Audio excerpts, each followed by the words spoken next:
Yeah, man, it's the one only DJ Chase, the pregame party miss podcast, right here on WDJCDB, DJ Chase Radio, Spotify, iHeart, and Apple Podcasts. But enough of all of that, man. We got the one, the only, the talented, lovely, talented Hamilton, Ontario, Canada. What's up? Angel J in the building. What's good, mama? What's poppin', y'all? It's Angel J. I'm doing really good. How are you doing, Chase? I'm chilling. I'm chilling here, tired. Like I said, I was sitting there. I passed out, but it happens. It happens. Yeah. But I thank you for coming on the podcast and being patient with me. You know what I'm saying? I try to have a little fun, different times and stuff like that. So, Angel J, I want to get into your background a little bit. You know, you're a fairly new artist. You've been, doing your thing in up there in Canada. So I don't want to say the wrong area. So, Toronto, that area, Brampton, and things like that. So, yeah. So, okay. So you're from a Jamaican background, correct? Yes, I am a Jamaican descendant. Yeah. You were born in Canada or no? I was born in Canada. I'm first gen. So my parents were born in Jamaica. Mm-hmm. Everyone else was born in Jamaica. Me and my younger sister, we were both born here. So yeah, I grew up here. Got you. And how was it growing up in, what part what part are you from? Or represent, rather? So I grew up in Mississauga. So if anybody out there knows Party Next Door, that's where my city was at. That's where I grew up. And I spent a little bit of time in Brampton, which I'm surprised that you know Brampton, actually. Yeah. I never lived in Toronto, but I lived like 20 minutes from Toronto. So not that far. And now I live in Hamilton, and I've been here since 2019. So it's a different scene, definitely more country compared to Mississauga, Toronto, and Brampton. That's more city. Mm-hmm. And I like it though. It definitely gives room to like start something new out here. Yeah, for sure. That's super dope. And did you go to college up there for music, or you just like one day you just said I'm just gonna be a musician? Well, I didn't go to school for music. I did want to go to school for producing and engineering, but I decided to hold off because the pandemic started happening and all of that. So I just decided to wait and see if I can just be an artist first, and then later I can expand and possibly go into producing and all that stuff. But I have made beats just from self-taught. Yeah, but that's something I'm still working on for sure. But I didn't go to school for music. I just decided to become an artist. I knew I always wanted to be, but take it seriously recently. Got you. And some of your influences include Beyonce and Sierra. Who did you listen to growing up? Like who did you mainly, because you're still fairly young, so who did you really listen to growing up? So growing up, I would listen to a lot of Chris Brown. I would listen to a lot of Fantasia. I would listen to a lot of Beyonce, Sierra, Mary J. Blige, and what else? T-Pain. Pretty much anybody, like all of those guys that were pretty much taking over BET like 24/7. That was where I was at. So all those artists had a big influence on me, and Rihanna too. Yeah, for sure. And being from a Jamaican background, and like I said, you have the accent. Who's popping in Canada? Who's popping in Brampton and Hamilton? Who's popping up there? Who we got? Because you always say the Drakes, the Tory Lanez, the Weekends, the Party Next Doors. You know what I'm saying? So who's popping up there right now? Well, right now, what do people play a lot around here? Well, there's a lot of UK artists, surprisingly, that people play a lot here. When it comes to Canadian artists, I would say Chromaz. She's a Latino artist. She's like a rapper. She's in Toronto. Fame Holiday, he's another upcoming artist that a lot of people like listening to. And there's A Boogie, Division. But I would say I hear a lot of UK that's played in Canada. Got you. So, because when I came up there in 2017, because, I'm kind of like I said, my birthday is Canadian Independence Day, so that's kind of cool. So yeah, my birthday's July 1st. So when I came up there, they had the big, the big parade in Toronto. You know what I'm saying? So I want to ask you this, right? So like, how's the music scene? Because once again, you're not really from Toronto. You're more from Brampton and Hamilton and Mississauga. So how is the music scene in those areas compared to Toronto? So Toronto's like the hub. So correct me if I'm wrong, but a lot of people here, what we know about the States is like the hubs would be New York or Atlanta. Of course, like Cali, stuff like that. So here, our hub is Toronto. So everything else, it's like the outskirt. All the music is like happening there. But there's a big music scene other places. It's just people don't know it, especially here in Hamilton.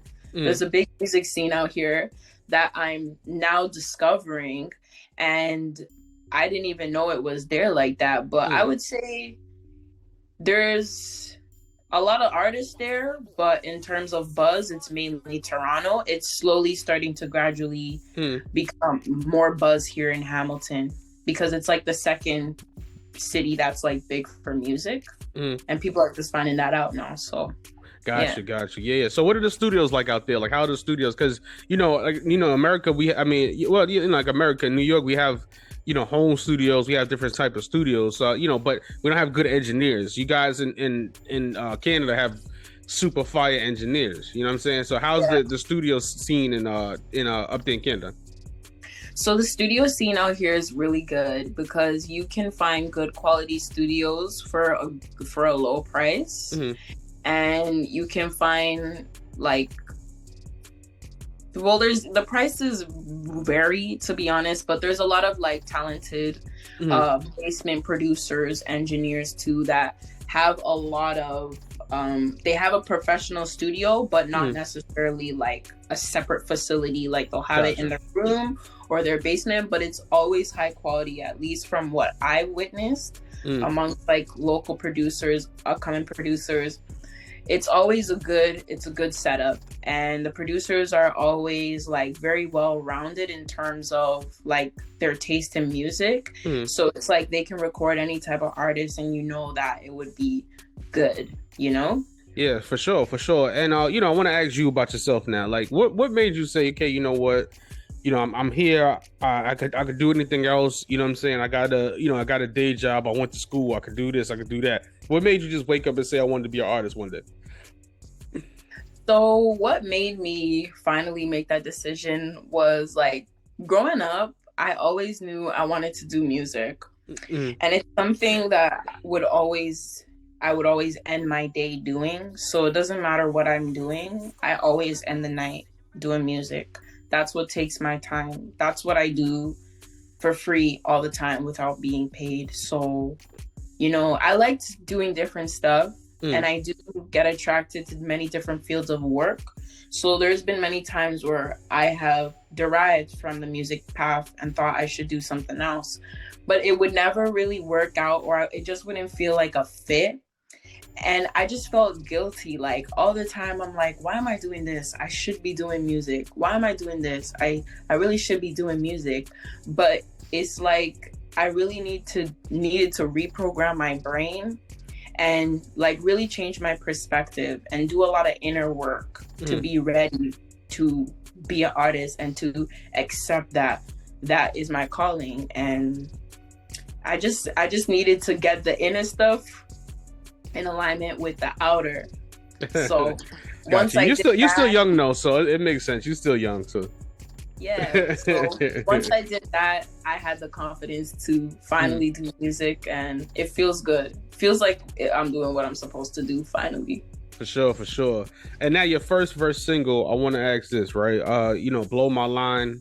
Yeah, that's your first single. Yeah. So Blow My Line. So I'm sorry, I'm not looking at my notes. So the first single, Blow My Line.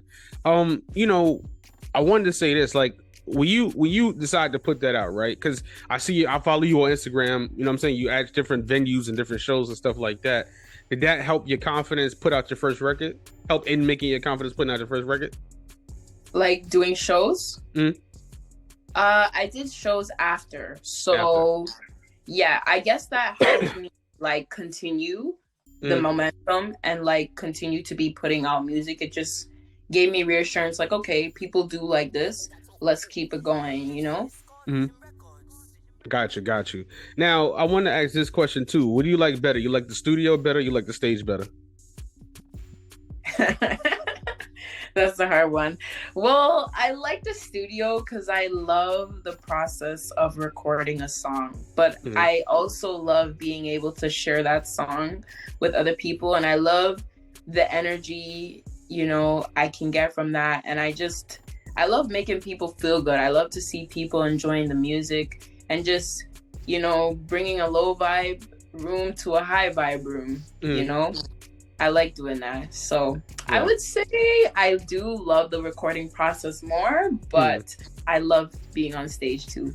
Yeah, that's the best way. And I tell other artists all the time, like, the stage is how you make your money. Like, you know what I'm saying? The royalties and stuff is cool. That take a little time, but the stage is how you get your paper. Like, you know what I'm saying? So, and I noticed too that you work with a production company called BTM Productions. Are you still working with them, or? Yeah, so BTM Productions, I worked with them recently on, I believe it was last Thursday, and it was on the 24th, yeah, and it was awesome. I've been to shows that have been organized by them, but that was my first time actually being one of the featuring artists on their show, and it was great because the host, he's awesome, and we do have a plan to work together in the future for sure. Yeah, most definitely. For sure. Now I want to get into the single now, the new single that I'm working with, that I'm having some fun with. Got It All on Me. That's why we're here today. You know what I'm saying? You who wrote that? You wrote that song? Yeah. Oh, you write all your music? Every song I wrote. For sure. What was the inspiration before Got It On Me? Because it's a different style of record. So I know off air we said that you wanted to have a real unique sound, so you didn't want to sound like anything. So who actually what inspired that record? What inspired that record was, well, in mine, what I thought about was like, you know, a football field and just a football and just a winner, a football player there being a winner. And that's what I had in mind when I was writing and when I was listening to the song, because it gave me a vibe like it was like a highlight type of song, you know, like a monumental moment. And, you know, a big moment for me was finally developing the confidence to take on this journey. So when I say I got it all on me, I mean, like, I have all the talent on me. I can go wherever I want with it. It's just a matter of what I decide to do. But God gave me all the tools. I was born with everything I need to fulfill this career path and be successful. So that's what I mean when I say that. That's what's up. I didn't even get that from that. That's crazy. I'm glad you cleared that up. That's very good and unique introspective of the song. Who actually produced the song? The producer of the song. I mean the beat. Excuse me. Who produced the beat? Excuse me. The beat. It's funny because that beat is also produced by the same producer that produced Blow My Line. Origami, I think. I would have to get the details, honestly. I think it maybe actually could be a different artist, different producer. Sorry, that's so bad. I should know that. Word. But, yeah. Definitely.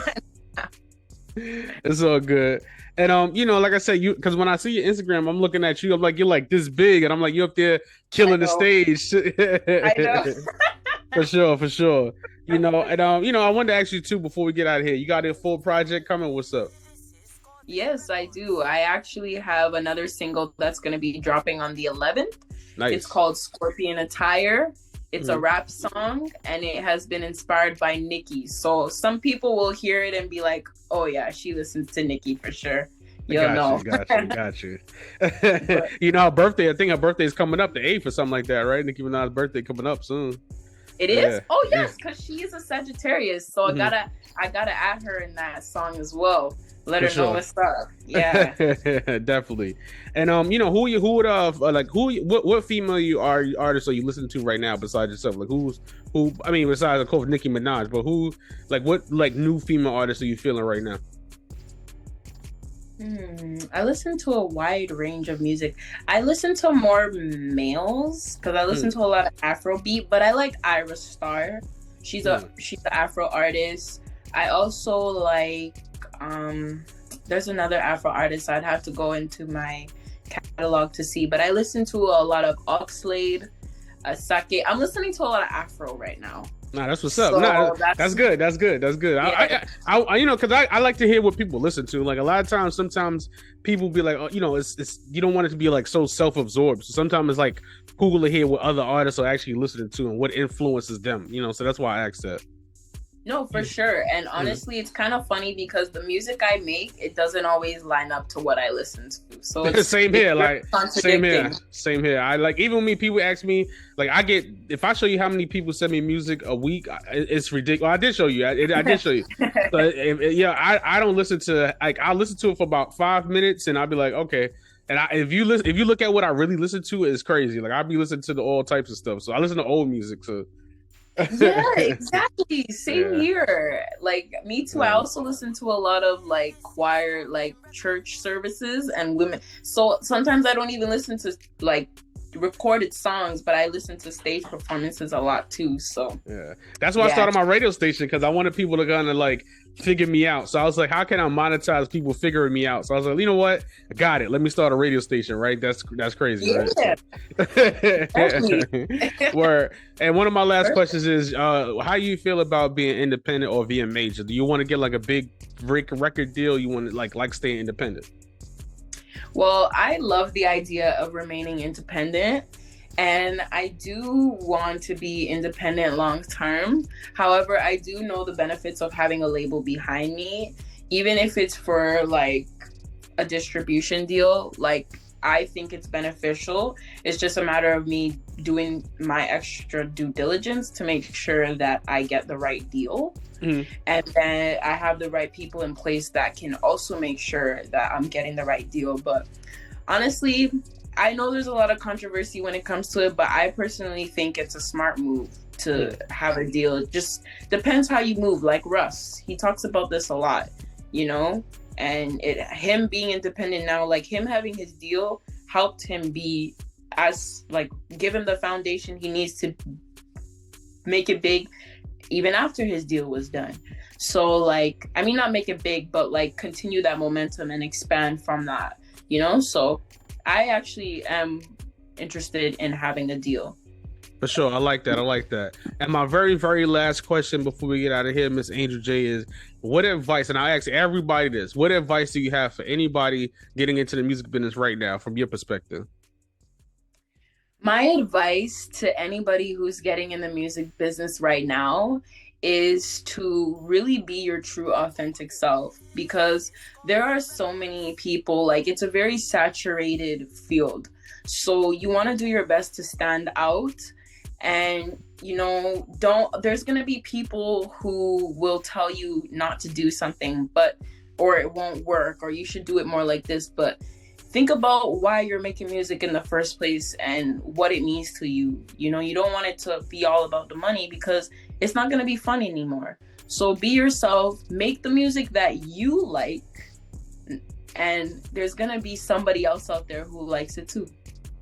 There you have it, Miss Angel J. Jay. For sure. Yo, I want to ask you this too before we get out here too.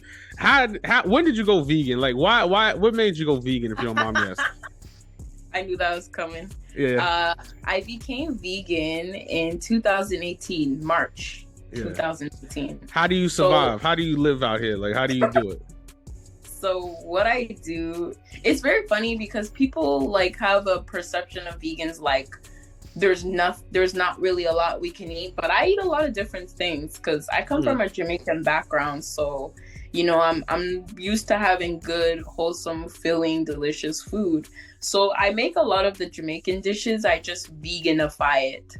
Okay. Like I'll substitute it with, you know, tofu or tempeh or falafel, you know, something that's like a protein, but it's obviously not meat. Gotcha. But I still eat relatively the same, to be honest. Got you. And you know, I wanted to ask this because it's like New York is you would have to be a billionaire to eat vegan in New York. That's what I was saying. I'm like, it's impossible to be vegan in New York. So no, but I mean, once again, like I said, I do more lean. I don't really do beef or pork like that. So I just do like turkey, chicken, and fish. That's what I really do. So. And it's a lot easier to digest that too. I find. Yeah.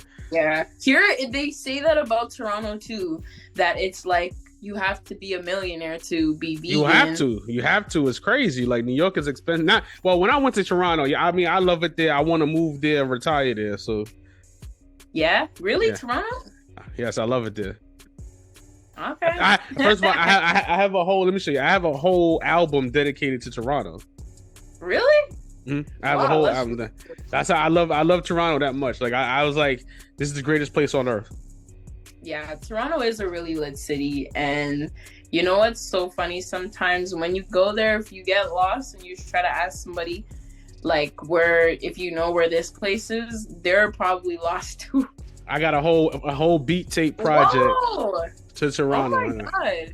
Like I love Toronto. Oh, I think I saw that one actually. I think I have one of the singles in my workout playlist actually. Yeah, I love Toronto so much. I do. I'll miss it. I'm gonna come back up there. I'm gonna be up there soon. I'm gonna take a drive up there and just come and hang out. Yes, come out here so then we can record something else for the people. Yeah. I just been busy. Like I said, my family's been. I've been having like a lot of family stuff, so I've just been trying to balance that and make money. So that's really what it's been. So. Yeah, and it's Christmas time, so that snow. I'm not driving up there with that snow. No thanks. Cause I gotta go through Syracuse and Buffalo. No thanks. I'm not doing it. I'm too old for that. I used to do when I was young. When I was younger, I would drive up to Syracuse in a snowstorm. I would drive up there. So. Oh, you're one of those people. I am. Now I'm not doing it, but back then I definitely would do it. Nah, man, Miss Angel J, thank you so much, Mama. We're gonna chop it up a couple more times. Where can people find you on social media? What's your social media? So my socials is That Girl Angel J. You can find it on Instagram, and my YouTube is Angel J. And that's about it. But, Copy. So are you? Got you. Are you accepting beats from any producers right now? Or my producers that like to send out beats? So. Yes, any producers out there who have some hot beats that you think that Angel J would sound the less on, send that to my email, angeljmusic@gmail.com. Music, like French. So, and I'll listen to them and we can work. There you go, Miss Angel J. You know this, man. Hamilton, Ontario's own. I don't want to say Toronto. It sounds stupid, so I'm not gonna say Toronto. But you know it is, man. It's the one only DJ Chase, the Pregame Party Mix podcast. But Angel J, you know it is, man. Find her on social media. Got it all on me out now. You know this, man. WDJC, DB, DJ Chase Radio, YouTube, DJ Chase TV, Spotify podcast, Apple Podcasts, and find Miss Angel J on all the streaming platforms. You know there's a stamp by DJ Chase. Yeah. DJ Chase TV. It's official! Come on! Locked in with DJ Chase on the Pregame Party Mix podcast.